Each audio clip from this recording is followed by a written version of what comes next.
evening, Hassan. Good evening, Callum. Gentlemen, you both know the rules. Obey my commands. Protect yourself at all times. Please touch gloves now. Come out fighting at the bell.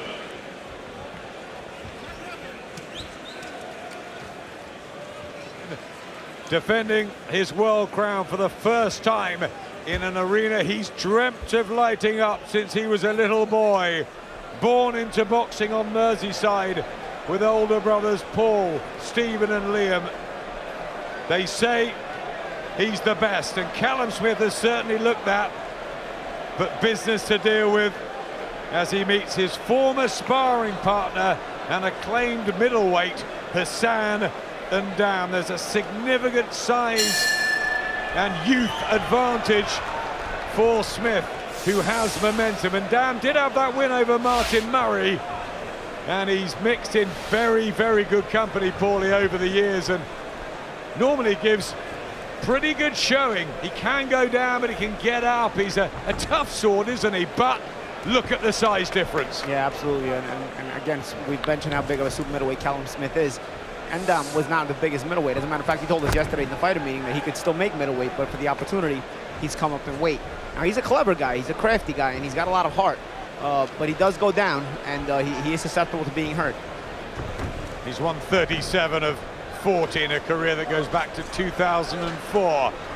Hassan and Dam, now based in Monaco. Callum Smith undefeated. And he has 10 first-round knockouts on the slate. Can start very, very fast, but also can go the distance. What sort of mood will Smith be in tonight? And I'm trying to test his legs a little bit, but changing the distance, changing the gap, and seeing if Smith will cut off the ring, seeing if Smith is able to close the gap behind the punches. And we'll see from there how Ndam plans to work off this movement, of course. Coming out fight, wasn't it, against George Groves? He was spectacular that night. Absolutely. I think in England, Callum Smith was never a secret. I think everybody knew just how good he was and the potential he had. But I think on the world stage, you know, back on American shores and the rest of the world, and we weren't quite sure about Callum Smith quite yet. But when he dismantled Groves the way he did, it was really a coming out party. Good body shot there by Smith. Yep, left hook to the body. That's going to be a key shot, you'd have thought. Whipping another one in against the naturally lighter man. Will Ndam have any speed on Smith? Smith, who has to pack his body into the super middleweight frame. Most think he will end up a light heavyweight, but he says he's fine, he's comfortable at it. I just think if you're a mover, and if you're a guy who moves around the ring and you don't have a lot of power, you're not the most powerful guy, you need a very good jab, you know, because you need something to establish a distance and establish the respect of your opponent, you know. We saw Josh Kelly earlier in the fight, earlier in this card, not use enough jabs as he was moving around and not have enough power to get the respect of Ray Robinson. And I'm wondering if Ndam here, not using a jab, using a lot of movement, but he's not really discouraging Smith at all with this movement. Maybe he's just trying to gauge him for the first round. It's a long right kick, jab, a left hand, and down goes Ndam. 20 seconds left in the under. There's the power early of Callum Smith. Has he got time to finish Ndam off? He was shot by that. This isn't sparring now, and Callum Smith normally has predatory finishing instincts. The bell could come and save Ndam. He falls to the floor. No knockdown, and he survives the round. Sharp catch and shoot left hook by Callum Smith, transitioning from defense to offense very smoothly.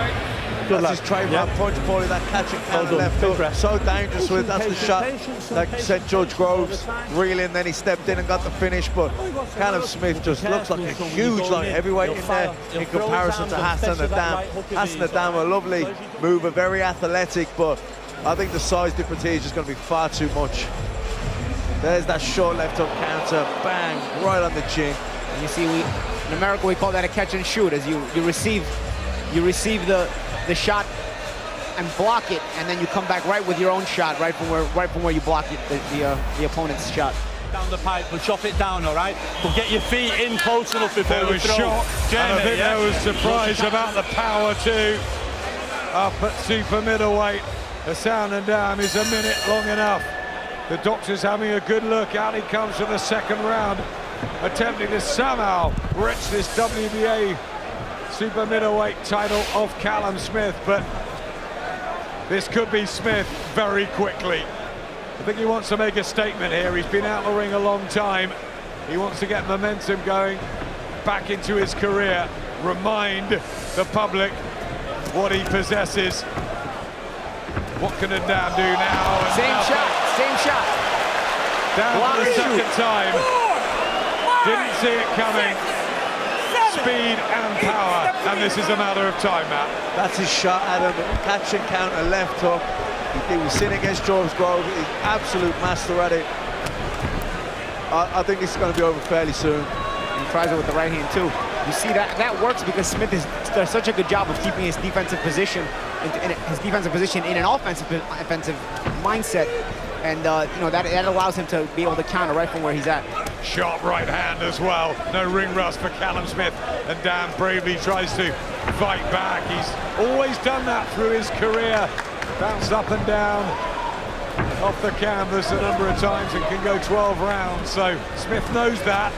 That's a good point, Adam. You know, I remember the Peter Quillen fight. He was down something like 5 or 6 times in the fight. The fight went the distance, and he actually gave Quillen a good run for his money. But this is against the premier super middleweight in the world. And it's a different power.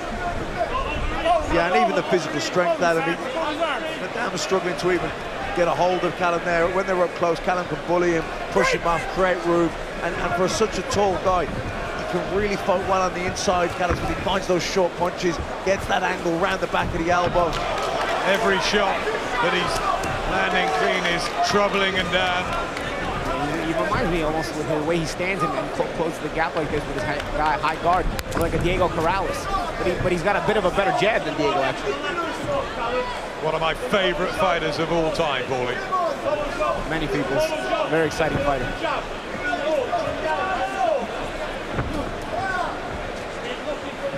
Flicking the jab and down. Smith answers with his own jab. Yep, that's the difference.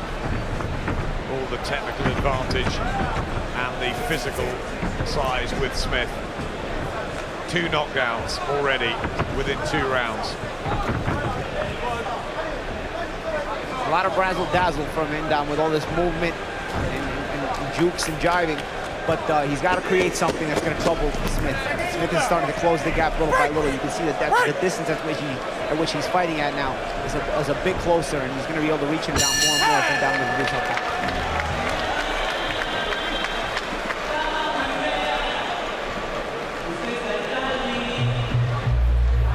Good lad, you okay? Yeah. Just loading up. Joe Gallagher as ever in the corner, and another sweet countering left. Yeah, for such a big guy, he lands those short left hook counters so well. Probably the best in the game at it. Short, beautiful left hook, and stays defensively so tucked up so well as well. And I like the way he didn't go gung-ho or knock out crazy after the knockdown. He just settled down. He's patient. He knows he's got the power to take him out. He doesn't have to try and force it.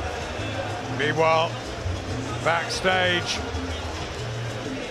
finishing touches, warming up, Anthony Joshua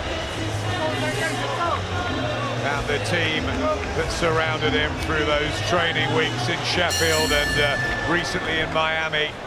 Been in New York a week. Callum Smith slightly longer in the red trunks, of course, for Liverpool, the champions of Europe. And at the moment it looks like it will be a double for Callum Smith. 2 knockdowns inside the first 2 rounds. What can Hassan and Dam do? The likeable guy from Monte Carlo, originally from Cameroon. Decent fighter, but this was always going to be hard, Matt. Yeah, and I think what Callum's doing here, he's just stalking him.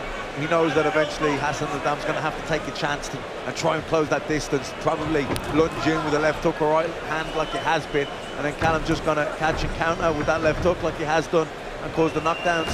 That jab, Paulie, such a great weapon. He used it brilliantly in the World Super Series. Yeah, and it's really a spear, you know, it's really a sharp shot, like shoots it in there like a dart, and it can be bothersome, and it also allows a guy like Endam to realize that Smith can't reach him further distances than he's accustomed to. He's such a big guy with such a big reach. Big right hand again, and a left hook. And down up against the ropes. That's where Smith wants him. Onto the body as well. This is the veteran experience of Endam. He knows how to be in those pockets and survive them. But again, he's going to have to figure out something to get the respect of Smith, or give Smith at least something to worry about. That was that clever jerky start, isn't it? That he doesn't take them all clean. But what can he do to hurt Smith? Exactly. You can make a guy miss it so many times before he realizes, there's nothing really coming back at him, and he's going to continue to up the pace of his pressure. And that's what Smith is starting to do. And even in the last round, he got a little closer. You need to start countering when you make a guy miss. If you only make him miss consistently and never counter him, well, the guy's going to realize, hey, I have nothing to lose by continuing to stalk and throw, because I'm never paying for it. And so even if I miss, it's okay. Combination back from Endam doesn't bother Smith, who just inches forward and lands a right of his own. And another one. That was a solid straight right hand from Smith. Endam certainly felt that one. Good body shot too from Callum Smith. You're beginning to manhandle Endam in there as well, trapping him on these ropes. Lovely uppercuts and precision from Smith. He's been good so far. Look at the balance of position of Smith. He's really, really a very professional fighter in the way he does this. Even when punches are coming his way, he doesn't lose his position. Oh, right hand! Flat on his back. Hassan Endam. He'll get the count, but that was a heavy and awkward fall as well, and his legs have gone, and Callum Smith does make it a double delight for Liverpool.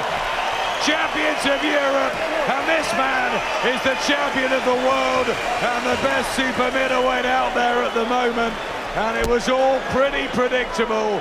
Knockdowns in every session, and Hassan Endam, the blown-up middleweight, just couldn't cope with Callum Smith, who looked terrific. And Smith, a guy who, when he gets leverage and range on his right hand, has a powerful right hand. This time, added extra power to it. Why? Because he's punching down. Endam was getting low. Smith's right hand not only was able to be extended by Smith, but he was able to come punching down, where you're really able to add the extra weight behind it. And you could tell the way Endam went down that it was going to be hard for him to beat the count, and if he did, he was very much hurt. Watch Endam. He gets too low here. He gets low, and he stays in the range of Smith. There, right there. Yeah, I mean, Callum Smith, for such a tall guy, he's going half-shot and up those punches really well. Those catch and counter left hook, and then he can do the distance, the long straight right hand, short right hand, the uppercuts, the body shots, and he timed it. He can get you at any distance. Yeah, jab and timing can beat speed, and Endam, well, he tried, but he really wasn't in it at all. Looking at that replay, Endam was actually trying to lunge in with an up jab. Watch Endam. He looks for the up jab here. Watch. You see? Right there. He was about to throw the up jab, and Smith timed it perfectly with the right hand. He met him with the shot. He didn't even counter it, because he counter it, you make a miss and throw. He actually met him with the punch. Yeah, he beat him to the punch, chopped the right hand down. And he was all over the place, Endam. I'm glad the referee stopped it, because he was going to get knocked out badly. 19th knockout for Callum Smith. 26 wins on the spin. And I think what we need is some momentum from Callum. Love to see him fight a couple more times this year, back home in Liverpool, maybe in September, and line them up, because he wants the big ones. He wants the likes of Billy Joe Saunders, Chris Eubank Jr., Canelo, Golovkin, but he just needs a lot of ring time and a lot of attention. He's got to be busy. I'd like to see him fight Ramirez, the other super middleweight, and you know why? For me, Callum Smith is the best super middleweight bar. No, I think without a doubt he is. I mean, his performance against George Groves, who, by the way, what a great champion George Groves was, and Callum just went through him, really. I mean, he dictated, he dominated it at range, his straight right hands, his jab, even before he hurt him with that counter left hook. But you're right, Adam, he needs to be busy now. Ladies and gentlemen, referee Charlie Fitch calls a halt to this contest. The official time of the stoppage, 2 minutes and 56 seconds of round number 3. Your winner by TKO. He's still undefeated and still the WBC Diamond, the Ring Magazine, and WBA super middleweight champion of the world from Liverpool, England, Callum Mundo Smith. Delighted Liverpool fans. What an afternoon and now an evening they're having in New York. Such a likeable guy, Callum Smith. He's the quiet one of the four of them.